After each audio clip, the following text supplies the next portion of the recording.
दवाई चौ विहीण जानते वंदिता अर्हन्ते जीवस्य पर्वणं मोक्षम्।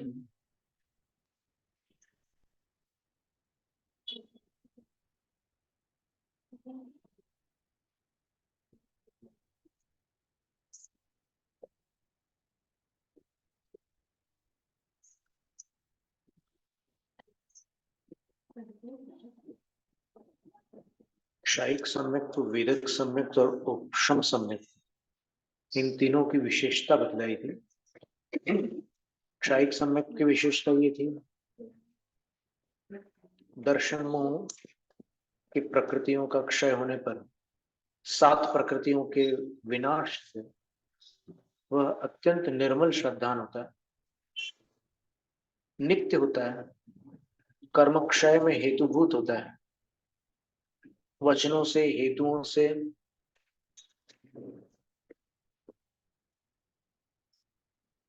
और इंद्रियों के लिए भयजनक आकृतियों से, जो बीभत्स और जुगुप्सित आकार प्रकार है, उनसे वह चलायमान नहीं होता। और अधिक क्या कहें, 3 लोक भी मिलकर उसको चलायमान नहीं कर सकते। इसी तरह एक ऐसी विस्तृत बुद्धि भी क्षयिक सम्यक दृष्टि में उत्पन्न होती है, जो कुछ भी देखकर, कैसे भी चमत्कार देखकर विस्मित नहीं होती, विस्मय को प्राप्त नहीं होती।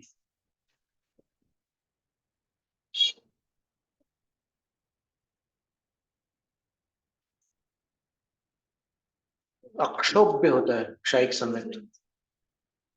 फिर वेदक सम्यक की बात है, 163वीं गाथा में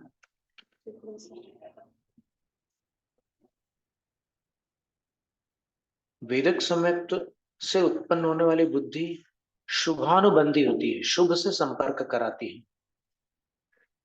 और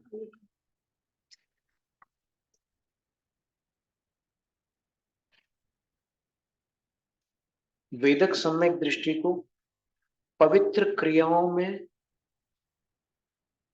रत करती है, उसको धार्मिक अनुष्ठान में बड़ी प्रीति होती है वेदक सम्यक दृष्टि को। स्वेय संवेग और आगम के प्रति उसको महान प्रेम होता है, तत्वार्थों पर श्रद्धान होता है और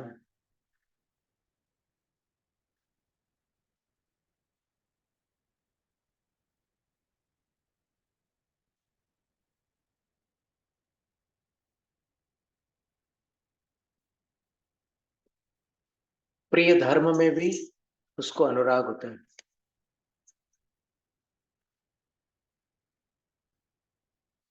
प्रिय धर्म विशेषण क्यों दिया?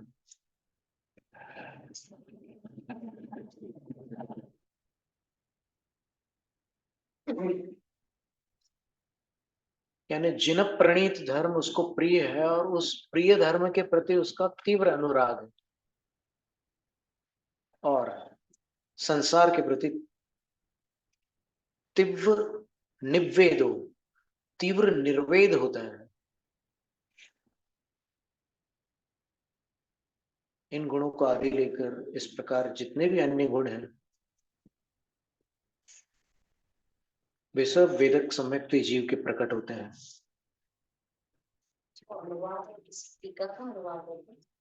नहीं, एक मिनट, इसकी टीकाएं भी है, वो भी अपन देखते हैं। ये अच्छा स्मरण कराया आपने।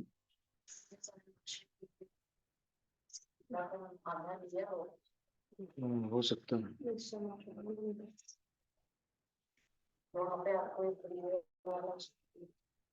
हम देखते हैं। नहीं, इसी में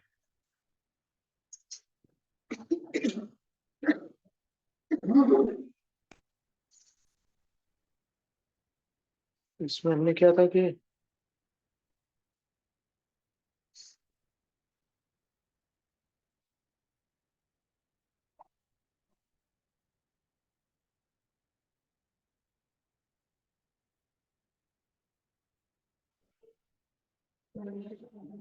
एक प्रति ऐसी हमने तैयार की थी कि जिसमें मूल गाथा और हिंदी है।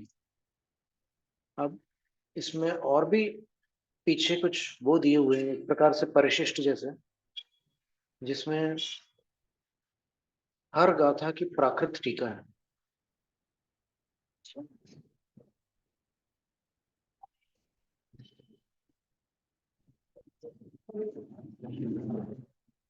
अब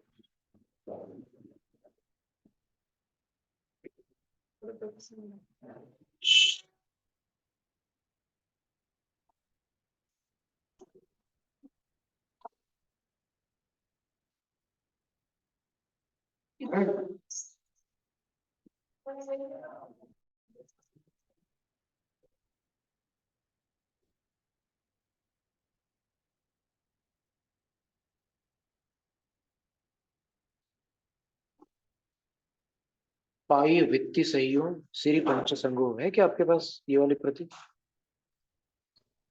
पृष्ठ 599 में।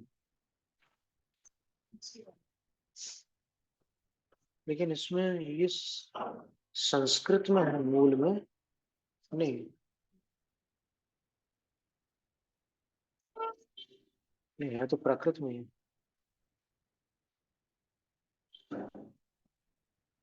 कुछ श्लोक संस्कृत कुछ प्राकृत में।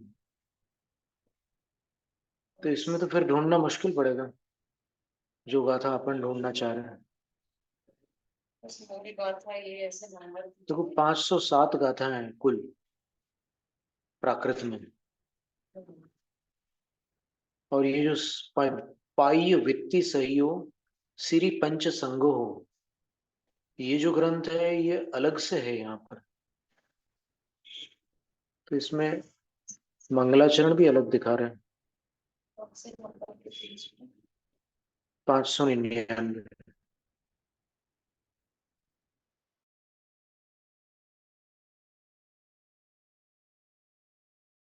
छोड़ दिया था।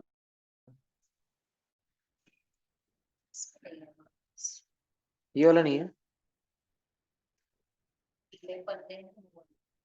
नहीं पीले पन्ने इसमें भी ये इसी पीले पन्ने वाले ही प्रतिमा है ये सारी चीजें। ये तो फिर ढूंढना बहुत मुश्किल काम है। तो अपन वहीं चलते हैं वापस।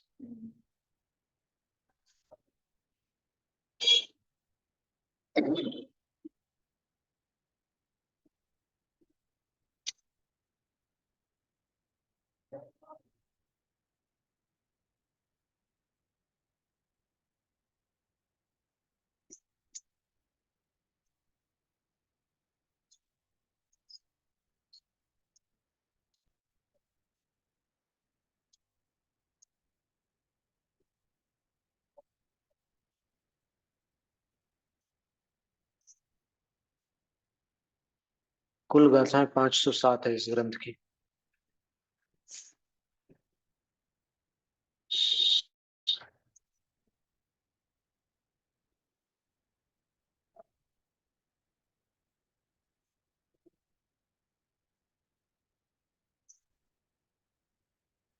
तो ये वेदिक सम्यक दृष्टि जीव की बात चल रही थी। फिर उपशम सम्यक के बारे में लिखा है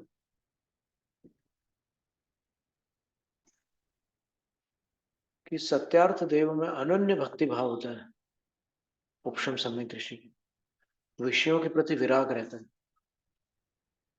वो अंतर्मूर्त काल है उसका, उतने काल के लिए वो विषयों से विरक्त रहता है, तत्व पर श्रद्धान रहता है और मिथ्या मतों में असम्मोह रहता है। अर्थात वो उसमें भ्रमित नहीं हो सकता। और सम्मत मणुनयों की जाने, ये शायिक सम्यक से अन्यून होता है, कम नहीं होता।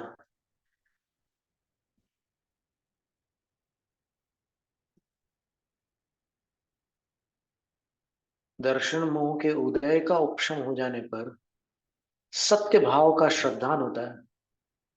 यह उपशम सम्यक्त है। और पसंद कलु समझाते हैं, जैसे फिटकिरी या कतक बीज के डालने पर, निर्मली के बीज को डालने पर पानी में जो कीचड़ या धूल है वो पूरा नीचे हो जाती है, प्रेसिपिटेट हो जाती है, और ऊपर स्वच्छ पानी रहता है। बस ये उपशम सम्यक्त भी वैसे ही स्वच्छ रहता है, निरतिचार होता है। क्षायिक और उपशम सम्यक्त तो निरतिचार होता है। जो 5 अतिचार बताए सम्यक्त के, वो 5 अतिचार वेदक सम्यक्त के, क्षाय उपशमिक सम्यक्त के। और जो वो एक परिभाषा आती है, सम्मायिटी जीवो वेटम पवेणम तो शब्द, ये भी वेदक सम्यक दृष्टि, ये क्षायिक और औपशमिक के लिए नहीं है। गाथा 105 होना चाहिए। लब्धि सारा वहां पर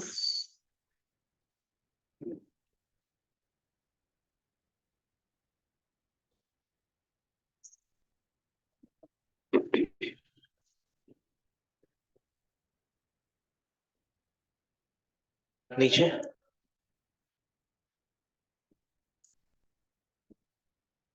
अच्छा, वो पेटी में होगा तो फिर आप अलमारी में से ले लो।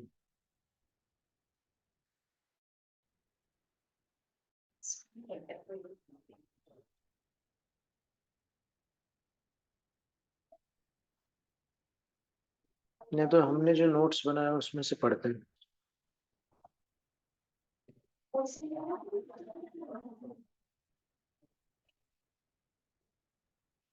संस्कृत टीका भी होता है।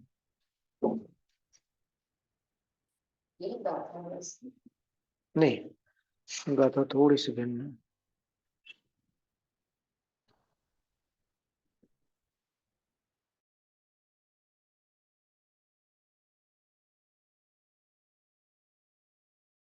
जी।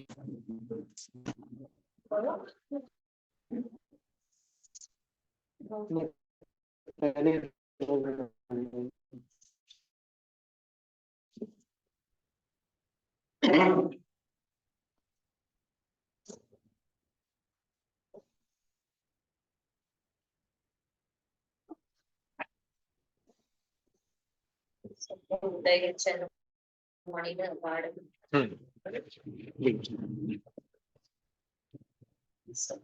समुदये चल मलिनम गाढ़ं सद्दहति पच्चयम् अर्थम सद्दहति असद्भावम् अजानमानो गुरुनियोगम्।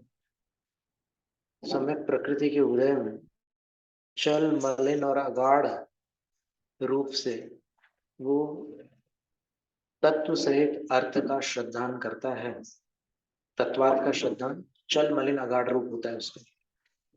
और सद्दहति असद भाव अजान मानो गुरु नियोग, वो अनजान है आगम के विषय से। गुरु के नियोग से वो असत स्वरूप का ज्ञान कर लेता है। 106 नंबर का था, सुत्ता तो तुम सम्मुन दर्शित जनित। उस असत स्वरूप को सूत्र से भली भांति दिखलाने पर जदा न सज्ज सद्दहति, जब श्रद्धा नहीं करता वो आगम में दिखाया हुआ विषय, वो जब श्रद्धा में नहीं लाता, सोचिए वही सम्यक दृष्टि तदोपहुति मिच्छा दृष्टि जीवो भवति। उस समय को आदि लेकर मिथ्या दृष्टि में उसी क्षण प्रथम गुण स्थान में आ जाता है। ये वेदक सम्यक दृष्टि की बात है। सम्यक तो प्रकृतेर उदय, सम्यक तो प्रकृति के उदय का उदय सती उदय होने पर जीव तत्वार्थम, जीव जो है वो तत्वार्थ को चल मलिन मगाढ़म च यथा भवति तथा श्रद्धाति, चल मलिन और अगाढ़ रूप से श्रद्धान करता है। तत्वार्थ श्रद्धानस्य चलत्वम चलत्व मलिनत्व अगाढ़त्वानि चलत्व मलिनत्वागाढ़त्वानि सम्यक प्रकृत्युदय कार्याणि इत्यर्थम। सम्यक प्रकृति के उदय के कार्य ये चल मलिन और अगाढ़। तत्वार्थ श्रद्धान में ये तीन दोष उत्पन्न करना सम्यक प्रकृति, ये दर्शन मोहनी प्रकृति का कार्य है। अयम वेदक वेदक सम्यक दृष्टि, यह वेदक सम्यक दृष्टि स्वयं विशेष में जाना, स्वयं विशेष जानकारी न होने हो रखता हुआ गुरुर वचना कौशल, गुरु के वचनों की अकुशलता, दुष्टाभिप्राय, दुष्ट अभिप्राय, गृहीत विस्मरण और जाना आदि निबंधनात्, आदि कारणों से नियोगात, ऐसे कारण रूप नियम से अन्य सद्भावम तत्वार्थेषु असद्रूपम अपि श्रद्धाति, श्रद्धान कर लेता है। जिसका व्याख्यान अविद्यमान है ऐसे स्वरूप पर भी श्रद्धान कर लेता है। तथापि फिर भी सर्वज्ञ आज्ञा श्रद्धानात् सम्यक दृष्टि रे वासो, सर्वज्ञ की आज्ञा मानकर श्रद्धा करने के कारण वो जो भी गुरु के माध्यम से जो भी उसको समझ में आ रहा है उसको भगवान की वाणी मान करके श्रद्धा करने के कारण सम्यक दृष्टि ही होता है। पुनः कदाचित फिर कभी आचार्यांतरेण, अन्य आचार्य द्वारा, गणधरादि सूत्रम प्रदर्श्य, गणधर आदि द्वारा प्रणीत सूत्र को दिखलाकर प्रदर्शित करके व्याख्यायमानम सम्यक रूपम, व्याख्यान को प्राप्त हो रहे सम्यक रूप को यदा न श्रद्धाति, उस पर जब श्रद्धा नहीं करता, ततः प्रवृत्ति, वहां से आदि लेकर स एव जीवो मिथ्या दृष्टि भवतु, वही जीव मिथ्या दृष्टि हो जाता है। आप्त सूत्रार्था श्रद्धानात्, क्योंकि आप्त सूत्र पर अश्रद्धान हो जाता है, इसलिए वो मिथ्या दृष्टि हो जाती है। इसका अर्थ ये हुआ कि गुरु की बात तब तक ग्राह्य है जब तक यह ज्ञात न हो जाए कि वह आगम से भिन्न है। और जिस क्षण गुरु और आगम की बात में दृष्टि हो, उस क्षण आगम को स्वीकार करने पर सुरक्षित रहता है और गुरु को स्वीकार करने पर सम्यक तो नष्ट हो जाता है। बहुत भारी बात है, इतना निष्पक्ष जिन शासन। आगम का स्वीकार करने से सम्यक तो होता है और गुरु को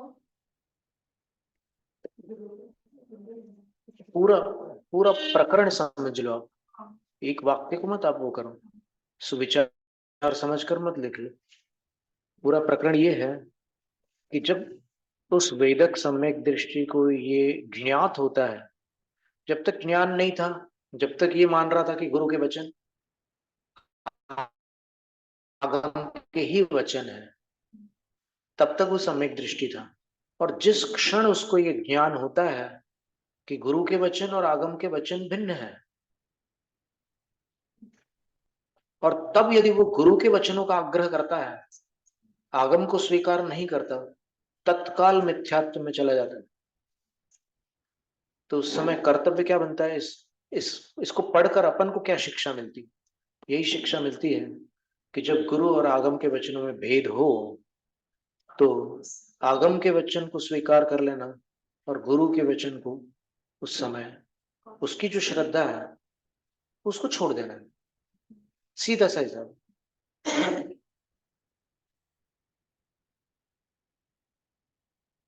अब इसमें कोई कहे कि भाई ये गुरु की अभिनय हो रही है, क्या गुरु शास्त्र नहीं पढ़े? वो भी तो सब जानते हैं, उनके अंदर विवेक नहीं है क्या? तो इसका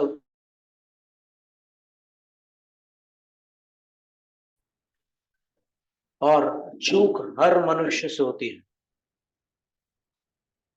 ऐसा एक भी मनुष्य नहीं है जो एक भी बार न चूका हो। तो ऐसी स्थिति में उनके प्रति अवमानना की भावना है ही नहीं। ये जो राजनीतिक दिमाग चलाते हैं ना, उनके अंदर ये विचार आते हैं कि देखो ये इनने अनादर कर दिया गुरु का। वहां कोई गुटबाजी थोड़ी चल रही है, यहाँ ये जिन शासन है, गुरु का शासन थोड़ी चल रहा है।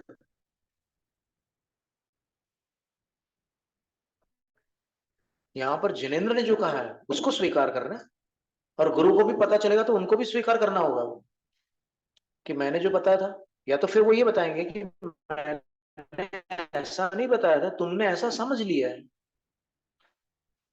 तो वहां दूध का दूध पानी का पानी हो जाएगा। और अगर उनने अपने चिंतन से कुछ अलग बताया है आगम से, तो फिर आगम दिखाने पर वो स्वीकार कर लेंगे। जैसे हमारी दीक्षा शिक्षा गुरु आचार्य विद्यासागर महाराज जी, तो जगन मोहन लाल शास्त्री ने कहा कि आचार्य श्री, मैं ये मिथ्यात्व अकिंचित कर पर खोज कर रहा हूं, अगर कोई बात मुझे आपके खिलाफ मिली तो मैं आपका हाथ पकड़ लूंगा। वो ऐसे बात बात करते, ऐसे शब्द बोलते थे, मैं आपके हाथ पकड़ लूंगा। हाथ पकड़ लूंगा है ना कि अब आगे आप कुछ नहीं लिख सकते उस बारे में। तो आचार्य जी ने बोला, पंडित जी ऐसा करना ही नहीं पड़ेगा, आप मुझे आगम दिखा दो, मैं स्वयं स्वीकार करूंगा। ये बोला उन्होंने।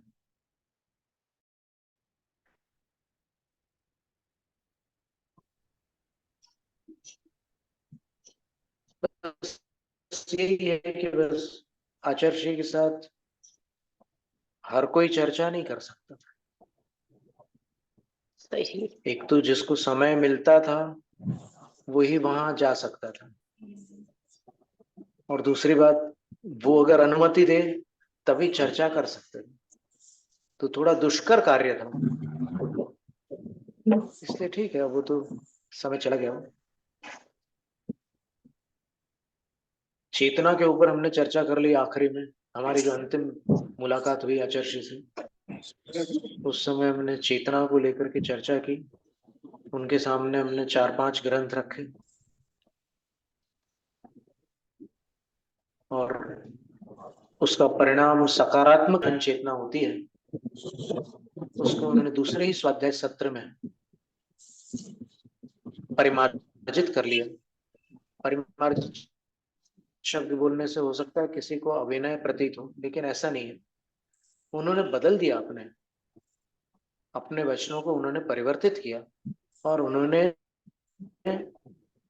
उस दूसरे स्वाध्याय सत्र में कहा कि केवलियों के पास ज्ञान चेतना होती है। उतनी 1.5 घंटे की चर्चा के बाद उन्होंने आगामी स्वाध्याय सत्र में ये बात कही।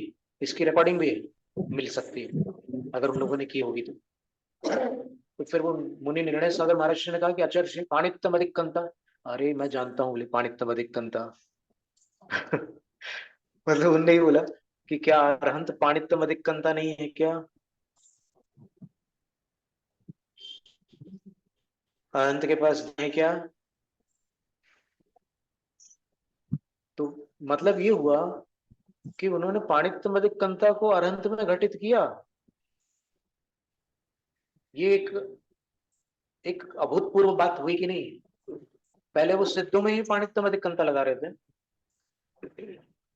अब उन्होंने अरहंतों में भी वो बात घटित की और कहा कि अरहंतों में ज्ञान चेतना होती है।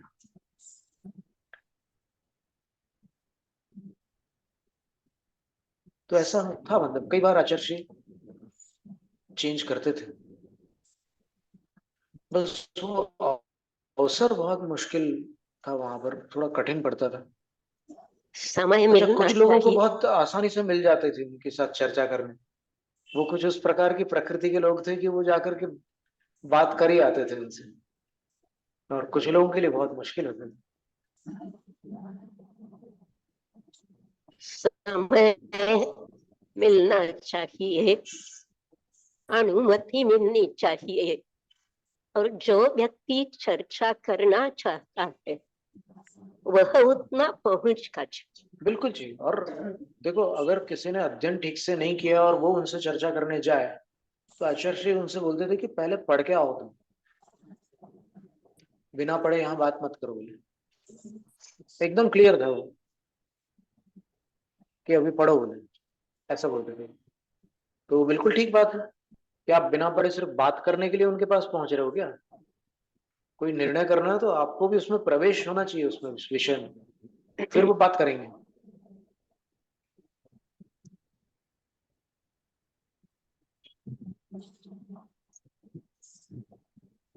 तो उपशम सम्यक्त को क्षयिक सम्यक्त से कम नहीं समझना, ऐसा कह रहे थे।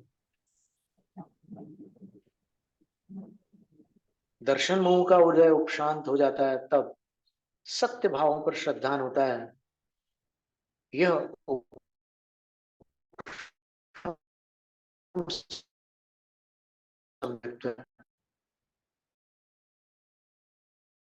जैसे जल में कई चतुर्मास में ऐसा अवसर आया है कि जब पानी थोड़ा सा कुएं का मटमैला रहता था तो फिर उसमें कुछ ये सब डाल करके उसको शांत कर देते तो स्वच्छ पानी फिर होता था, तो उसका फिर साधुओं को वो जल दिया जाता था। तीनों सम्यक्तों का गुणस्थानों में विभाजन बता रहे हैं। 167वीं गाथा।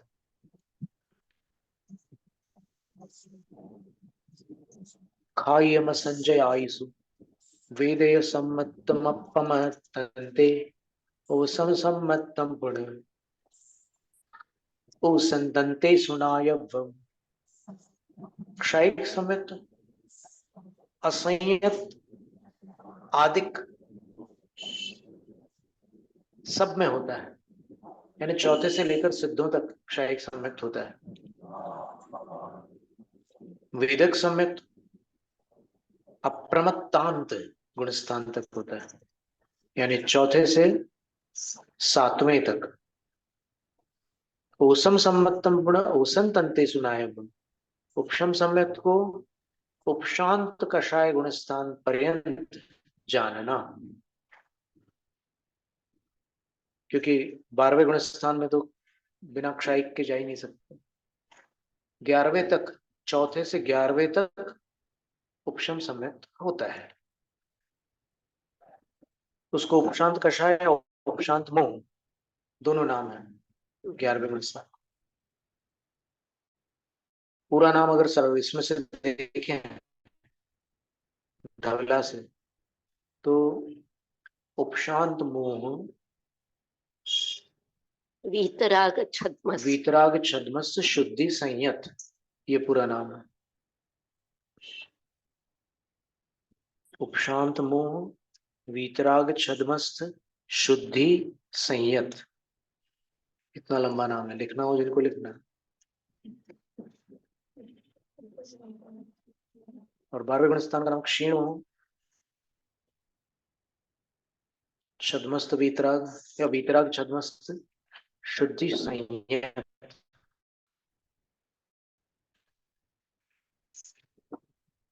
मतलब दर्शन मोह,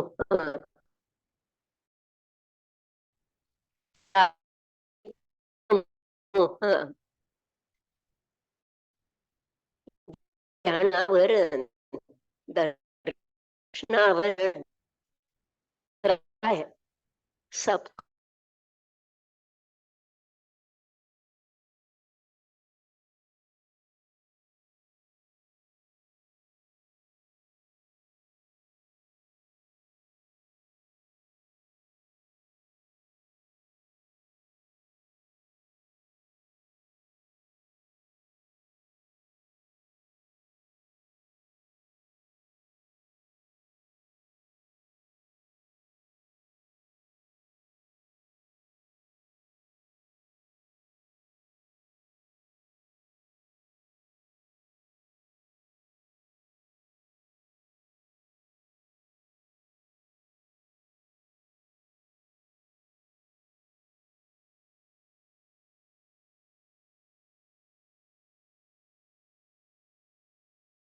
ये बिना इधर से कुछ लिया उधर से कुछ लिया शास्त्र रच दिया, नहीं, ऐसी बात नहीं। वो परिपक्वता है वहां। अति गंभीर है, हम उनको क्रॉस नहीं कर सकते। बिल्कुल।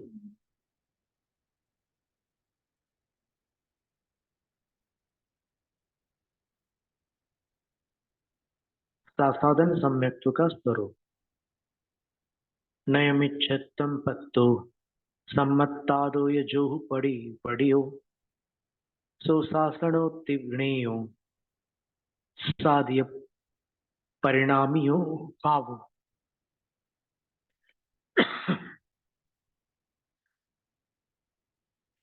सम्यक्त्व से जो प्रतिपतित है या परिपतित है, गिर चुका है, परंतु मिच्छतम नए पत्तों अभी तक मिथ्यात्व को प्राप्त नहीं हो पाया है, तो सासरणो वो साधन है। आसाधना सहित, किसकी आसाधना? सम्यक्त्व की आसाधना सहित सम्यक दृष्टि। जिस सम्यक दृष्टि ने सम्यक्त्व की आसाधना कर दी है, अर्थात सम्यक्त्व से नीचे गिरा है लेकिन अभी तक मिथ्यात्व तक नहीं पहुंचा, वो सासाधन सम्यक दृष्टि है। और उसका भाव कौन सा है? सादी पारिणामियों, सादी पारिणामिक भाव। सादी पारिणामिक भाव क्यों कह रहे हैं? पारिणामिक भाव इसलिए कह रहे हैं कि एदे सव्वे भावा दंसन मोहम पडुच्च भणिदा हो चारित्तम नथि जदो अविरद अंतेषु ठाणेषु। ये बहुत महत्व की बात है कि चौथे गुणस्थान तक आपने पहले गुणस्थान में औदैहिक भाव का, तीसरे गुणस्थान में क्षायोपशमिक भाव का, चौथे गुणस्थान में तिन्नेव,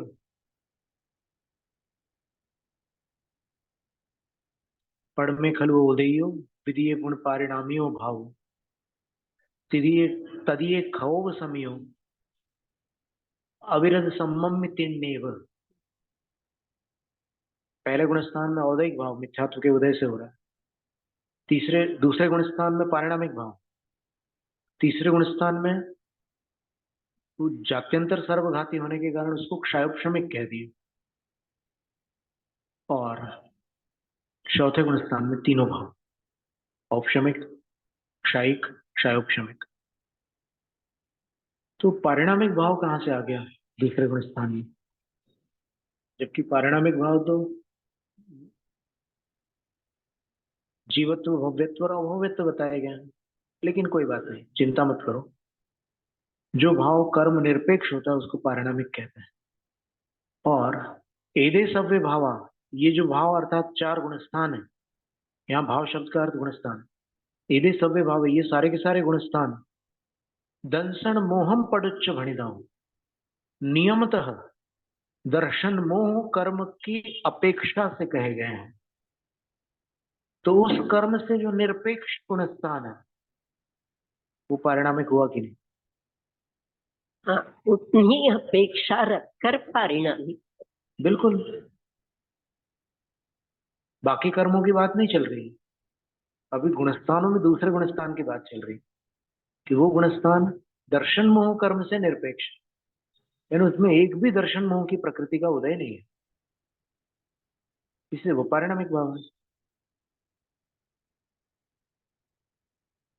और फिर क्या कहते हैं? चारित्रम नथि जदो अविरद अंत्य सुठान, क्योंकि चौथे गुणस्थान तक चारित्र नहीं है।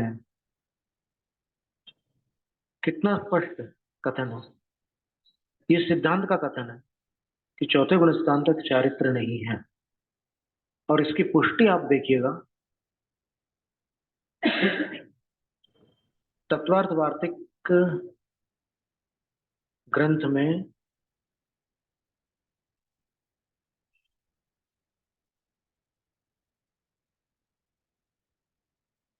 एक पंक्ति आती है,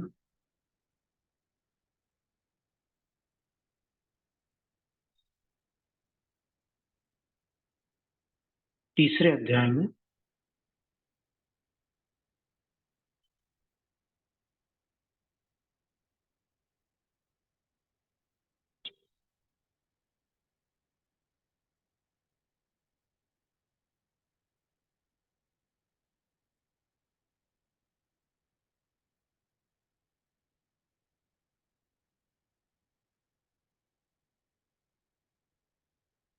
अंत अंत में एक सूत्र है, कर्म भूमि और भोग भूमि को बताने वाला सूत्र है।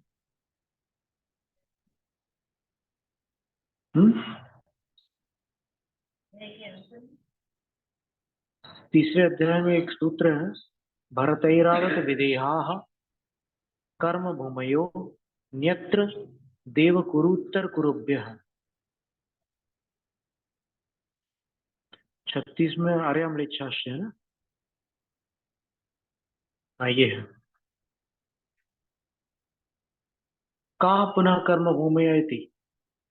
कर्म भूमियां कौन सी हैं, ऐसा प्रश्न पूछने पर कहते हैं कि भरत, ऐरावत और विदेह क्षेत्र, ये 3 कर्म भूमियां हैं, एक मेरु संबंधी। और इसमें विदेह क्षेत्र में जो मेरु के उत्तर और दक्षिण दिशा में जो भूमि खंड है वो भोग भूमि है, देवकुरु और उत्तर कुरु। तो उनको छोड़कर बाकी पूरी कर्म भूमि। अथवा मोक्ष मार्ग स्थितया प्रकृत, दर्शन ज्ञान चारित्र रूप। मोक्ष मार्ग 3 प्रकार का कहा गया है, दर्शन ज्ञान और चारित्र रूप। सकिन सर्वेषु क्षेत्रेषु भवति, क्या वह मोक्ष मार्ग सब क्षेत्रों में हो सकता है? न इत्याह, नहीं हो सकता, ऐसा कहते। कर्म भूमिष्वेव, कर्म भूमि में, कर्म भूमियों में ही मोक्ष मार्ग होता है। कुते एतत्, ये कैसे? तो उत्तर दे रहे हैं, भोग भूमिषु ही यद्यपि मनुष्याणाम, भोग भूमि, क्योंकि भोग भूमियों में यद्यपि मनुष्यों के पास ज्ञान दर्शने स्तः, ज्ञान और दर्शन है, चारित्रम तो नास्ति, चारित्र नहीं है, किंतु चारित्र नहीं है। ज्ञान दर्शन है किंतु चारित्र नहीं है। क्यों नहीं है? अविरत भोग परिणामित्वात्, निरंतर भोग के परिणाम होने के कारण। तो जिनके अंदर निरंतर भोग के परिणाम होते हैं उनके पास चारित्र नहीं होता, भोग भूमि हो या कर्म भूमि। यद्येवं कास्ता कर्म भूमि है, यदि ऐसा है तो कौन सी भी कर्म भूमियां है। अतः तत् प्रतिपादनार्थमिदं सूत्रम उच्यते, इसलिए उसका प्रतिपादन करने के लिए यह सूत्र कहा जाता है। भरत ऐरावत विदेहा कर्म भूमि अन्यत्र देवकुरुत्तर कुरुभ्य, देवकुरुत्तर कुरुभ्य, ऊ में ऊ की संधि है। कितनी सुंदर बात है।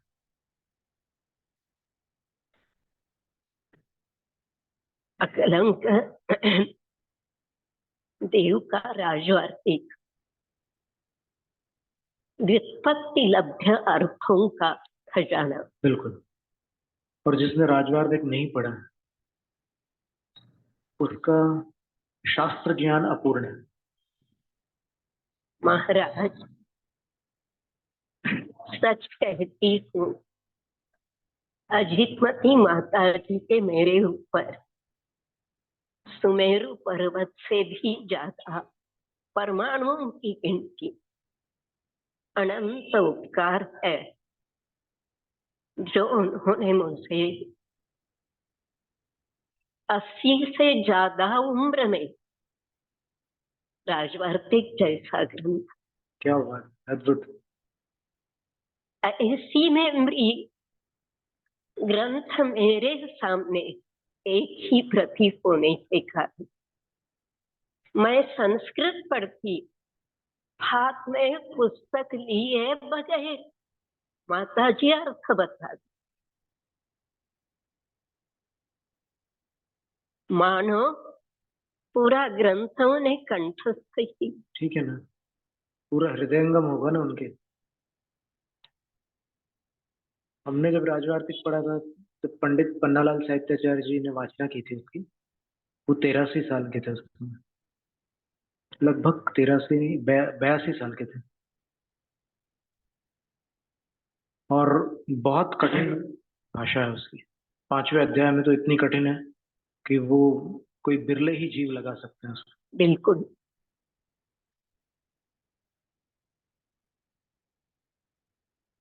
और ये मतलब हम अपने विषय में यही कह सकते हैं कि पूर्व भव का कोई ऐसा पुण्य था हमारा कि हमें जिनवाणी का ऐसा लाभ मिला जो बहुत दुर्लभ था।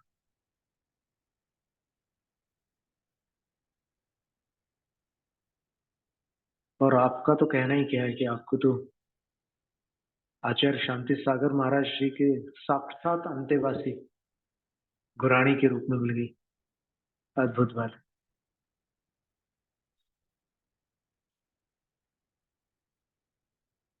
ठीक है, आज इतना ही रखते हैं। सासाधन उड़स्तान का वर्णन हुआ। जैनम जय शास्त्र।